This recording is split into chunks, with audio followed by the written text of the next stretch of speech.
सदियों पहले एक गांव था जहां पर बोलने वाला कौवा और बोलने वाली लोमड़ी रहा करते थे। कौवा भाई, मैं तुमसे सालों से एक ही बात कह रही हूँ कि ये जमीन का टुकड़ा मुझे दे दो। मैं यहाँ पर खुदाई करूँगी और हमारी मुक्ति का सामान मैं निकालूंगी। लोमड़ी बहन, मैं तुमसे बार बार कह रहा था कि हमारी मुक्ति का सामान तो मैं निकालूंगा, और तुम इतना चिल्ला चिल्ला कर मुझसे बात कर रही हो। गांव वालों ने सुन लिया तो हमारे ऊपर मुसीबत आ जाएगी। वो हमें बंद कर देंगे, मुझे पिंजरे में डाल देंगे और तुम्हें लोहे की जंजीरों से बांधकर कैद कर देंगे। तुम बहुत ही मूर्ख कौवे हो। तुम्हारी समझ में इतनी सी बात नहीं आ रही है कि हम दोनों को मुक्त कर सकती हो, लेकिन तुम मुझे एक खेत का टुकड़ा दे ही नहीं रहे हो। मैं जानता हूँ तुम बहुत चालाक हो, इसलिए मैं तुम्हें ये क्यों दूं? क्योंकि इसमें हम दोनों का फायदा है। क्या तुम नहीं चाहते कि हम यहाँ से मुक्त हो जाए? मैं चाहता हूँ, लेकिन मुझे तुम पर विश्वास नहीं। तुम बहुत चालाक हो। और तुम बहुत मूर्ख हो। तुम ये बात जानते हो ना? मुझे मूर्ख मत कहो, मैं तुम्हें नोच नोच कर मार डालूंगा। मैं तुम्हें एक पंजा मारकर ही खत्म कर दूंगी। तुम मुझे नहीं मार सकती। तुमने मुझे मार दिया तो मैं तुम्हें मुक्ति नहीं दूंगा। मार तो तुम भी नहीं सकते, क्योंकि अगर तुमने मुझे मार दिया तो तुम्हें भी मुक्ति नहीं मिलेगी। हम दोनों एक दूसरे से बंधे हुए हैं। तुम्हें ये बात याद होनी चाहिए। इसीलिए कहती हूँ कि मेरी बात मान जाओ। मैं दुनिया में किसी की भी बात मान लूंगा, लेकिन तुम्हारी बात नहीं मानूंगा। कौवे और लोमड़ी को इस तरह लड़ते हुए गांव का सरपंच देख लेता है और उनकी लड़ाई देखकर वह हैरान होता है। उसे अपने कानों पर यकीन ही नहीं होता कि उसने कौवे और लोमड़ी को बात करते सुना है। अरे अरे अरे, ये कुएं के पास बैठकर ये कौवा और लोमड़ी लड़ाई कर रहे हैं, और ये तो हम इंसानों जैसे बोल सकते हैं। ऐसा कैसे? ये तो चमत्कार है। और ये जमीन के टुकड़े के लिए क्यों लड़ाई कर रहे हैं? आखिरकार इस जमीन के टुकड़े में ऐसा क्या है जो ये दोनों लड़ाई भी कर रहे हैं? मुझे इन्हें पकड़ना ही होगा और इन्हें अपने घर ले जाऊंगा। गांव वाले इन्हें देखकर बड़े खुश होंगे। बोलने वाला कौवा और बोलने वाली लोमड़ी गांव में किसी ने आज तक नहीं देखा। अच्छा हुआ मैं अपने साथ ये बोरी लाया हूं। दोनों को झपट्टी मारकर इस बोरी में बंद कर दूंगा। सरपंच भाग कर जाता है और लोमड़ी और कौवे पर झपटी मारता है और एक ही झटके में उन्हें बोरी में बंद कर देता है। अरे अरे भाई, हमें कहाँ ले जा रहे हो? मुझे इस बोरी से बाहर निकालो, मैं तुम्हें नोच खाऊंगा। अरे मूर्ख, तू बात क्यों कर रहा है? इंसानों को पता चल जाएगा कि हम लोग उनकी तरह बात कर सकते हैं। पता चल नहीं जाएगा, पता चल चुका है। और अब तुम मेरे साथ गांव चलोगे, और तुम्हें देखने के लिए तो मैं पैसे भी लूंगा सबसे। तुमसे बात करने के लिए सबसे एक आना वसूल करूंगा। मैंने आज तक किसी जानवर को बात करते हुए नहीं सुना। मैं तुमसे खूब कमाई करूंगा। अरे, जब तुम्हें इस बात का पता चल ही चुका है तो फिर तुमसे क्या छुपाना। ठीक है भाई, तुम हमसे अपनी कमाई कर लो, लेकिन हमें आजाद तो छोड़ो। हम कहीं पर भाग नहीं जाएंगे। ऐसे कैसे छोड़ दूं? तुम तो खजाने की चाबी हो। तुम दोनों को तो मैं पिंजरे में कैद करूंगा, और अगर तुमने गांव वालों से बात नहीं की तो मैं तुम्हें खाना पानी कुछ नहीं दूंगा। अरे दोस्त, तू भगवान से तो डर। कौवा भाई, क्या तुम सरपंच जी को कोस रहे हो? ऐसे थोड़ी होता है। सरपंच जी हमें खाना पानी भी देंगे और हमारी सेवा भी करेंगे। इसीलिए तो लेकर जा रहे हैं, और बदले में हम इनकी पैसे कमाने में मदद करेंगे। ये तुम कैसी बातें कर रही हो? तुम्हारा दिमाग घूम गया है? हम कोई सर्कस के बंदर थोड़ी हैं जो इसके लिए नाचेंगे। अरे कौवा भाई, गुस्सा छोड़ो। सरपंच जी तो अच्छे आदमी लगते हैं। लोमड़ी चालाकी से सरपंच का दिल जीतने की कोशिश करती है, लेकिन कौवा उसकी बात को नहीं समझ पाता। लोमड़ी, तुम तो बड़ी समझदार लगती हो। हाँ, तुमने मेरी तारीफ की, इसलिए धन्यवाद। मुझे नहीं पता था कि जानवरों को भी मैं इतना पसंद आऊंगा। तुम्हें तो मैं खूब खाना पानी दूंगा। लेकिन इस कौवे को तो एक दाना भी नहीं पूछूंगा। ये तब से मुझे कोस रहा है। अरे नहीं नहीं सरपंच जी, ये कौवा तो मूर्ख है। इसको भूखे रखकर भी आप क्या ही कर लेंगे। इसको भी थोड़ा खाना पानी दे देना। अगर तुम दोनों मेरे पैसे कमाने में मदद करोगे तो मैं तुम्हारा ध्यान भी रखूंगा, और अगर नहीं तो फिर डंडे बरसाऊंगा। अरे हम आपके लिए खूब पैसे कमाएंगे, लेकिन क्या आप हमें पिंजरे से बाहर रखेंगे?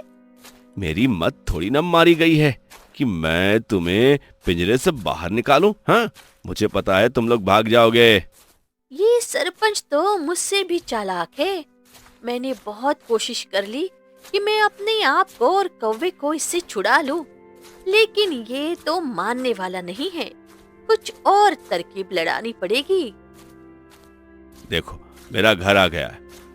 अब जब तक तुम्हारे लिए पिंजरा बनकर नहीं आता तुम इसी बोरी में बंद रहोगे। जब तक पिंजरा बनकर नहीं आता तब तक सरपंच लोमड़ी और कौवे को बोरी में बंद रखता और उन्हें खाने पीने के लिए कुछ नहीं देता। दोनों बहुत कमजोर से हो जाते हैं और उनमें बोला भी नहीं जाता। अरे कौवे भाई, तुम्हें समझाने की मैंने कितनी कोशिश की कि सरपंच को गुस्सा मत दिलाओ, नहीं तो हम उसके चुंगल से कभी नहीं छूट पाएंगे। मैं तो सरपंच को शीशी में उतारने की कोशिश कर रही थी, लेकिन तुम मेरे सारे किए कराए पर पानी फेर देते हो। तुम्हें उसे कोसने की क्या जरूरत थी? तुम तो बात शातिर हो, लेकिन याद रखो वो इंसान है। वो तुमसे भी ज्यादा शातिर है। वह हमें ऐसे नहीं छोड़ेगा। वो हमसे अब खूब कमाई करवाएगा और साथ में हमें भूखा भी मारेगा। लगता तो कुछ ऐसा ही है, लेकिन कोई रास्ता तो ढूंढना पड़ेगा यहाँ से बाहर निकालने का।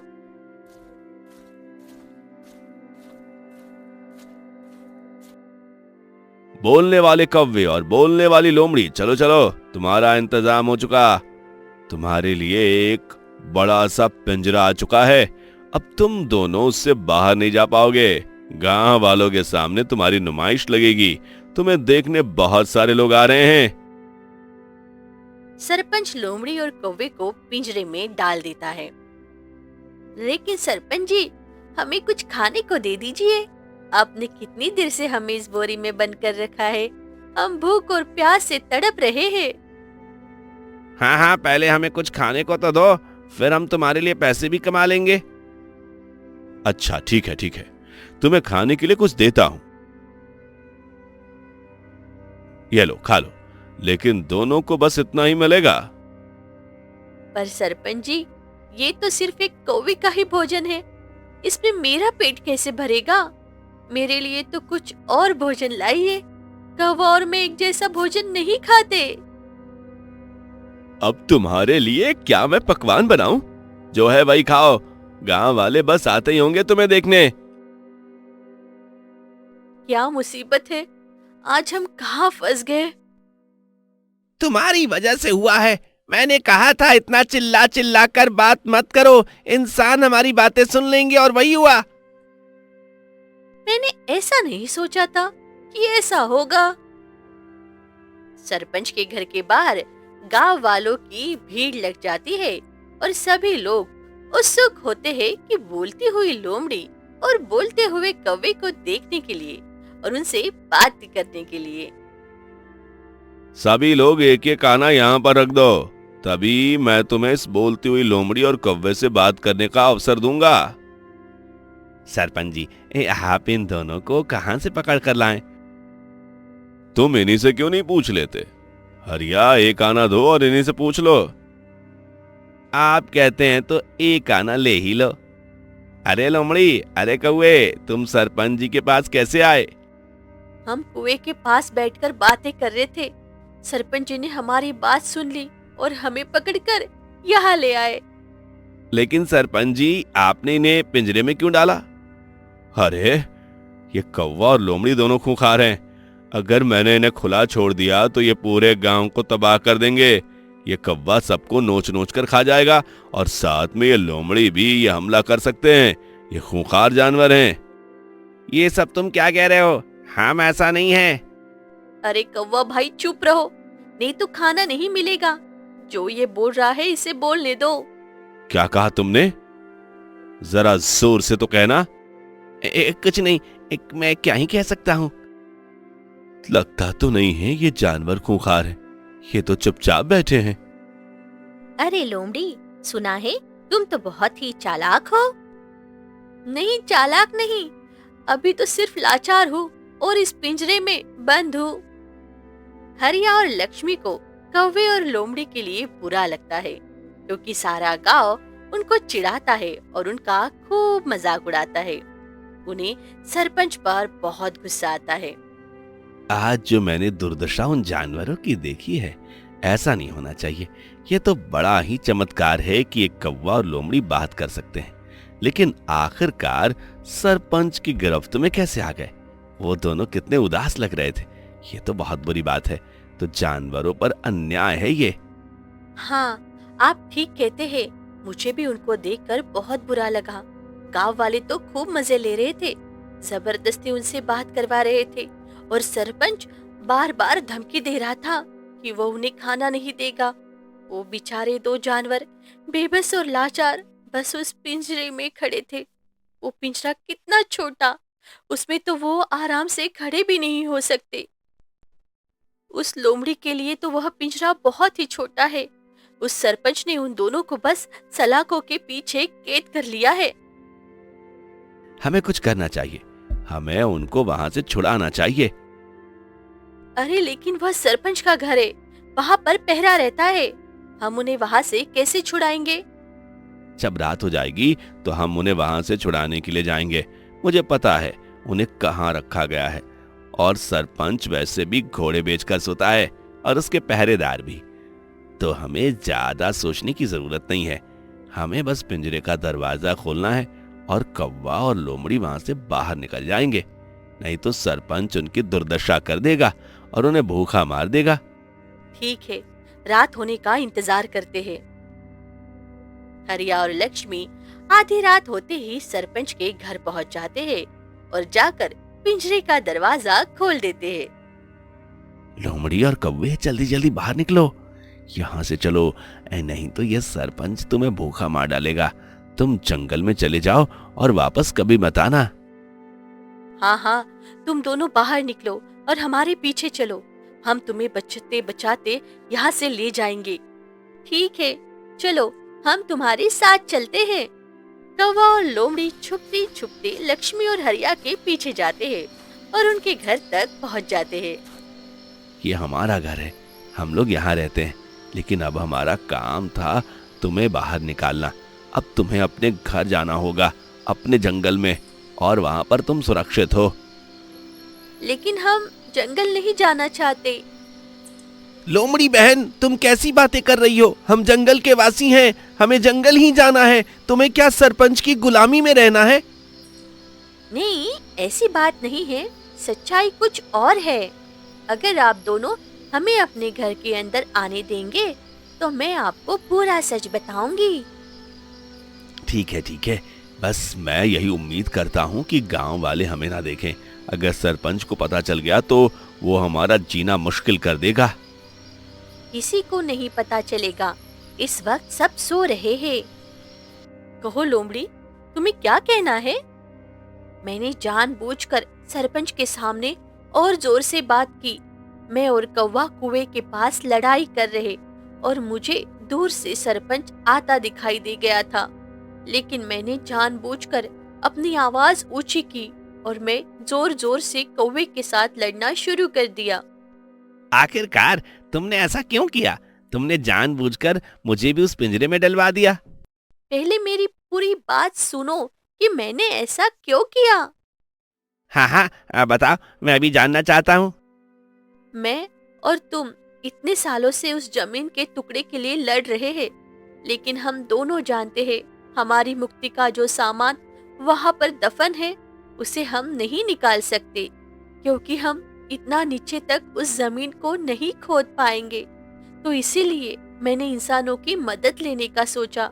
जब तुम और मैं लड़ रहे थे और मैंने सरपंच को देखा तो मेरा दिमाग में एक तरकीब आई कि क्यों ना इंसानों को लालच देकर हम उनसे ये जमीन खोदने को कहे और उसके बाद हमें तो मुक्ति मिल ही जाएगी। तुम किस जमीन की बात कर रही हो और किस सामान की बात कर रही हो? कौन सी मुक्ति? हाँ, मुझे कुछ समझ में नहीं आ रहा। तुम हमें ठीक से बताओ कि तुम क्या बात कर रही हो। मैं और कौवा पिछले जन्म में भाई बहन थे। हम भी तुम्हारी तरह इंसान ही थे, लेकिन एक दिन हमें धन का एक घड़ा मिला और हम उस घड़े के लिए खूब लड़ने लगे।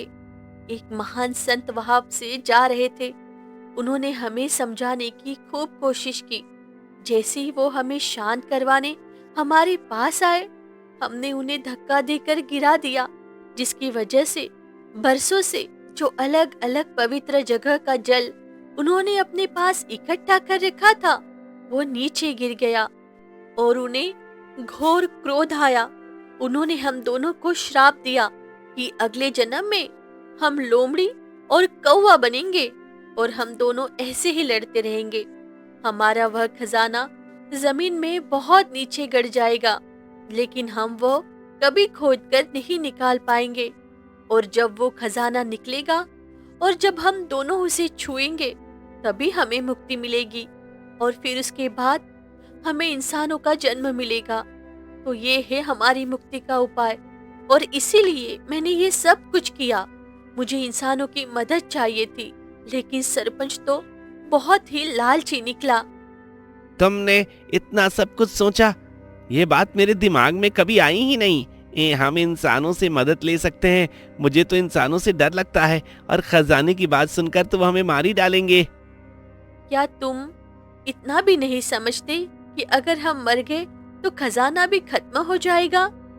अरे वाह हरिया और लक्ष्मी, मेरे जानवरों को मुझसे छीनकर यहाँ तुम उस खजाने का पता पूछ रहे हो।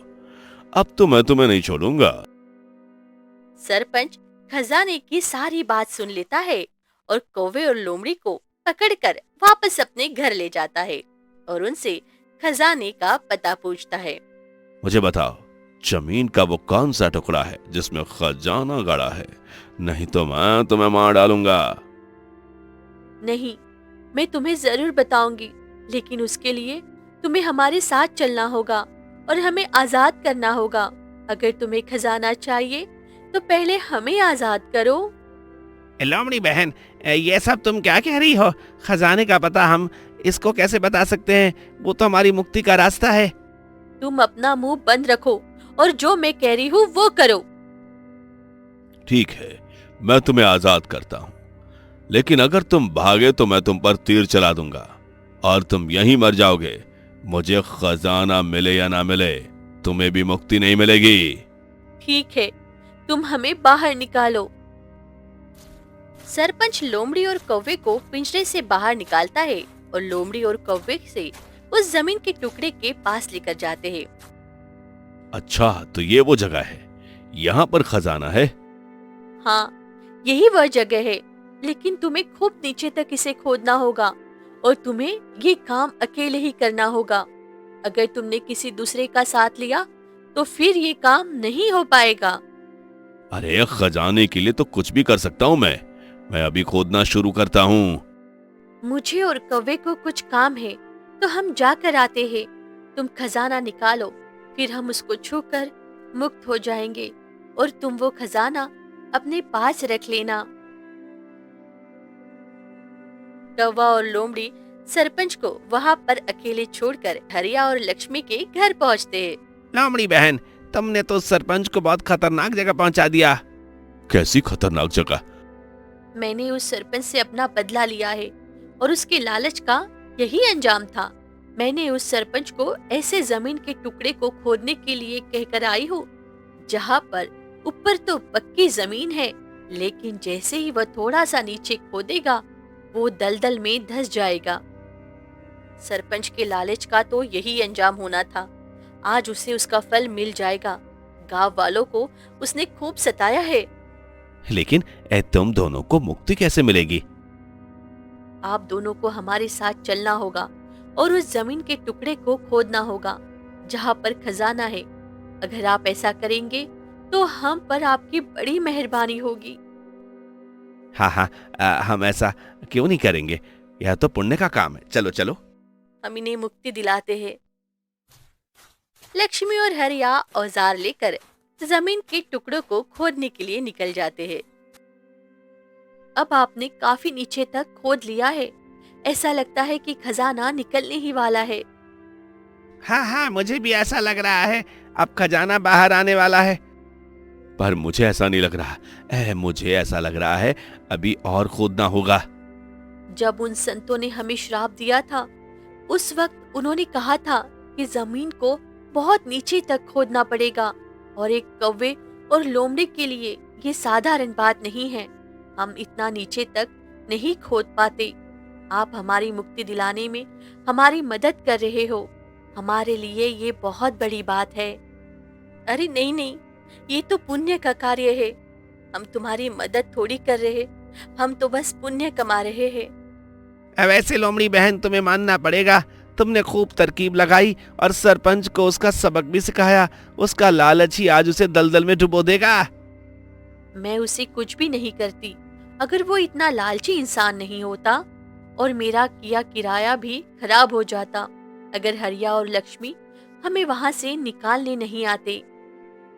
लेकिन फिर भी लोमड़ी बहन, कहना पड़ेगा, तुम्हारे पास बहुत दिमाग है और तुम सच कहती हो। मैं तो मूर्ख कौवा ही हूँ, मेरे पास तो बिल्कुल दिमाग नहीं।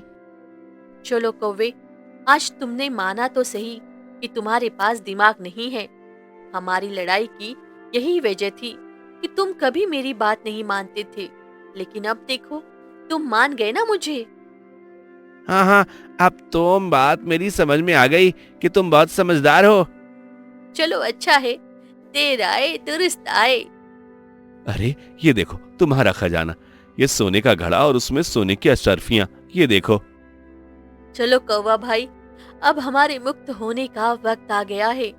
आप दोनों इस गड्ढे से बाहर आ जाइए और हमें मुक्ति दिलाइए। चलो जी, ये पुण्य कार्य भी कर ली ही देते हैं। चलो चलो चलो लोमड़ी बहन, साथ में मुक्ति पाएं, इस घड़े को छूते हैं और अब हम भी मनुष्य जन्म पाएंगे। जब हम मुक्त हो जाएंगे, हमारा ये शरीर यही छूट जाएंगे, इसीलिए हम आपसे धन्यवाद नहीं कर पाएंगे। इसीलिए मुक्त होने से पहले आप दोनों को बहुत बहुत धन्यवाद कि आपने हमारी मदद की। लोमड़ी और कौवा उस खड्डे को छूते हैं और उसके बाद वह दोनों मुक्त हो जाते हैं और दोनों के शरीर वहीं पर रह जाते हैं। हरिया और लक्ष्मी उन शरीरों को उसी गड्ढे में दफना देती है और वह सोने का घड़ा भी गायब हो जाता है। चलो हम वापस घर चलते हैं। देखा ना, दो बोलने वाले जानवर अब इस दुनिया में नहीं है। मुझे बुरा भी लग रहा है और अच्छा भी, क्योंकि उन्हें मुक्ति मिल गई, पर हम उन्हें कभी देख नहीं पाएंगे। अरे ये घड़ा तो हमारे घर है, ये यहाँ क्या कर रहा है? मुझे तो यकीन ही नहीं हो रहा, हमारे घर में इतना बड़ा खजाना है। देखो ना लक्ष्मी। हाँ जी, मैंने तुमसे कहा था ना, साफ दिल वालों का कभी बुरा नहीं होता और भगवान हमेशा उन पर अपना आशीर्वाद बनाए रखते हैं। वह लोमड़ी और कौवा तो हमें माला माल करके चले गए,